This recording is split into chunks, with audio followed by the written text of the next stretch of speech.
Iran as the #1 foreign policy issue of the United States in the coming decade. Can you talk about your perspective on that point? Mr. Ambassador, we'll start with you. I am an optimist. I want to make that clear. I trust that in this room there are a lot of optimists. You wouldn't be working here if you didn't have some degree of optimism in you. I like what others have said. You can't begin pursuing a problem in the military, nor with the Foreign Service, nor with our diplomats, without some degree of optimism, because optimism, as General Powell always used to say, is a building block in the pursuit of any problem confronting us in diplomacy or in the military. You've got to have some degree of optimism to begin with in trying to tackle problems, and that's always been my experience and my belief. Granted that some of us get in trouble, as I did, of course, in Tehran. But I look back on that experience also as a building block, a big one. As you know, I spent 444 days as a hostage in Tehran. I have never been back, nor have any of my colleagues held hostage, the 53 of us, 42 of whom remain. The 42 who remain, not one of them has ever been back. Have I ever been back to Iran? No, but I've been to Abu Dhabi and Dubai, and I could see Iran from my hotel window. So in that sense, I'm, quote, some degree of expert, unquote, on Iran. I don't pretend to be. I have never been there since. I do what I can to keep informed of what's going on in Iran. I read my newspapers. I keep in touch with the Department of State, my colleagues on active duty down there. Let me say in that connection, part of the, I know I'm getting ahead of the program, I suppose. One of the things that we are doing these days in public diplomacy, if you will, is augmenting our capacity to reach out from here to the broader world out there, particularly Iranian Americans. We have now something like, when I began in the Foreign Service, when I began my association with Iran, we had one desk officer for Iran in the Department of State. One. That was it.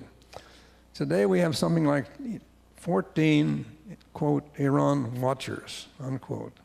This is the name that is, title that is used for the much augmented staff of the Department of State in dealing with Iran.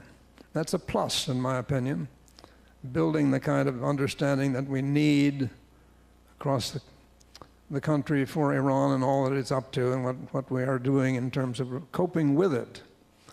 Those Iran watchers include Iran watchers in Dubai, in Jerusalem, I think, in Abu Dhabi, in various places in Germany, busy doing, among other things, issuing visas. Visas have never been, let me ask at this point, how many of you have been to Iran? A half dozen of you. You've all been there as tourists, I suspect, or possibly as members of an Air Force contingent who looked down on Iran at some point, possibly even in connection with Desert Storm and the attempted rescue of me and my colleagues. But those Iran watchers out there are busy today in a relaxed visa procedure for Americans trying to, or Iranians trying to study in the United States.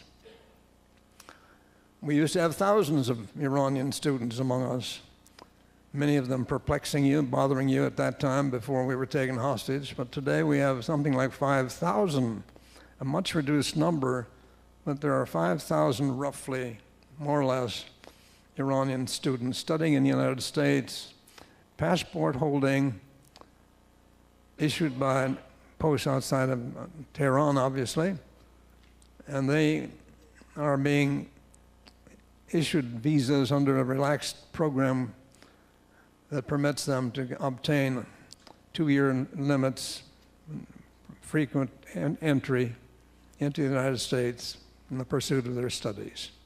That, in my view, is a big advantage to help us reach that segment of Iranian society which has always been troublemaking, perhaps, but also very much the future, representing the future of their country. I've never been back, but I care about Iran a great deal. We should all care about Iran a great deal, because in my view, what happens to that place in the years ahead is going to impact a great deal on the policies and problems we confront throughout that region, particularly, of course, in the near Middle East. And we can talk about that in a more detailed way if you want. I'll leave it at that, just as an introduction to what I know and don't know about Iran. That is a wonderful introduction, Bruce, and I'd like to turn to Ken. I know that you all agree on some things and disagree on some things when it comes to Iran. Do you see the students here and the students who return to Iran as part of the future solution to U.S.-Iranian relations, or are they a complication? Well, Bruce and I agree on one thing. Here's the map of Iran today. We know it's there. We know where it is. I'm not sure we even agree on who lives up here in Khorasan, or who lives here in Loristan, or who lives in Kurdistan, or what their relationship to the regime may be. I'm going to talk not about Iran, but I'm going to talk about the Iranian regime. And I think it's very important to distinguish between the two. I've spent the past 20 years working pretty intensely with the pro-freedom movement inside Iran in various iterations. I'm the president of the Foundation for Democracy in Iran. Our website is iran.org. I think that's easy to remember, iran.org. And we've been involved with them since the mid-1990s. I have to go this afternoon to Quantico to teach a class. I work in the Iran Threat Seminar at the Joint Counterintelligence Training Academy, teaching younger members of the intelligence community about the various flavors of opposition inside Iran. And in particular, one of the lessons I try to teach them is that when you look at this map, which I was told would be up here on the screen for you to see, it has a lot of surprises. There are a lot of surprises in this map. One of them is that Iran, as we know it, people think that it's Persia. It's not Persia. All around the periphery of the country are ethnic minorities. Azeris in the north, Kurds in the northwest, Avazis, who are Arabs, in the southwest, and all kinds of others, Turkomans and Baluchis in the east. And most of these minorities are disaffected. They have been neglected at best, at worst, openly repressed by the central government in Tehran. We have never, as a country, exploited this in any systematic way. My foundation has contacts with a lot of the leaders of these ethnic groups and their people inside Iran. So we work with them very actively. Just another sort of, I'll give you self-promotion before I go into what I'm going to say. This book, Countdown to Crisis, which is my book on the coming nuclear showdown with Iran. It's no longer available new, so if you want a copy, you basically got to go and get a used copy from the internet. It's not very expensive, or you can get it, I think, in a Kindle edition. This is packed with classified information. Packed with classified information. Theirs, not ours. Okay. I spent a lot of time interviewing defectors from Iranian intelligence, speaking with family members from very, very senior people in the regime. I mean, extremely senior people in the regime. getting their inside stories of what has been going on the past 20 to 25 years. And here is a basic framework I'd like to give you. I think that our approach towards the Iranian regime for the past 32 years has been an utter disaster. It's been a disaster from the time that Bruce was held hostage, and it's been a disaster ever since. This regime has been at war with us from the moment that Bruce and his colleagues were taken hostage. And we have been thinking that they could actually want to negotiate with us. I discovered through WikiLeaks the other night a brilliant cable that a newly arriving DCM in Tehran sent back to the State Department in August of 1979. And he was talking about the Persian mentality and about the recent negotiations with the new regime between the embassy in Tehran and the people who were close to Khomeini. And here are just a couple of the things that he pointed out. He said, here are a few lessons that we need to keep in mind. He said, first, one should never assume that his side of the issue will be recognized. He said, second, one should not expect an Iranian readily to perceive the advantages of a long-term relationship based on trust.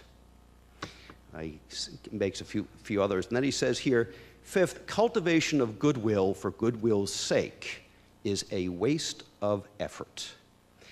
That cable was signed Laingen, the gentleman here next to me. I think for 32 years we have attempted to cultivate goodwill for goodwill's sake, and it has been, as Bruce Laingen pointed out in August of 1979, a wasted effort. Let me put it to you differently. Robert Gates, who recently retired as Secretary of Defense, used to say that the State Department and various people in the intelligence communities and some of our politicians have been engaged in these elusive search for the phantom Iranian moderate for the past 32 years. One of the original members of my board at the Foundation for Democracy in Iran was a dissident Shiite cleric, Ayatollah Mehdi Rouhani. He was forced out of Iran, lived in exile ever since the regime came in power in 1979 because he believed in a truly more moderate, reformist version of Islam than that was practiced by Khomeini. And he used to tell me, Ken, if you're looking for a moderate, Khomeini is the most moderate of them all. There's your moderate. Some of you might... Who said that? This is Ayatollah Rouhani, Mehdi Rouhani, okay, a Shiite Iranian cleric. You also might remember that about 10 years ago or so, there was another Iranian religious figure, businessman as well, but religious figure, who was asked publicly about the possibility of a nuclear exchange with the State of Israel.